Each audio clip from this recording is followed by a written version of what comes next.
तुझ्या महाराष्ट्राचा सुपरस्टार आहे ते खऱ्या मनाचा आपल्या मार्गावर असलेलं.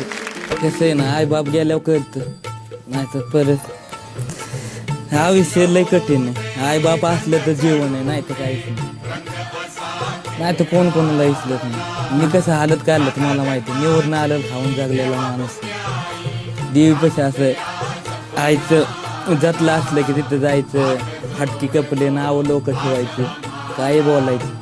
पण आई मरे माता ओम नमः शिवाय पप्पांना लय मोठी संधी दिली, त्या संधीचं सोनं काढलं.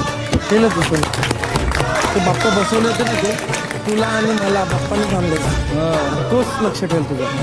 आवडली तुला पिक्चर? लय बरं वाटलं, लय बरं. एका महाराष्ट्राला आवडली. असंच राहणार असंच आपल्या आपल्या बिग बॉसला नकोस. नाही बिग बॉसला कधीच नाही. आता मी घर बांधणार नाही ना, बिग बॉसच नाव लिहिणार. Big boss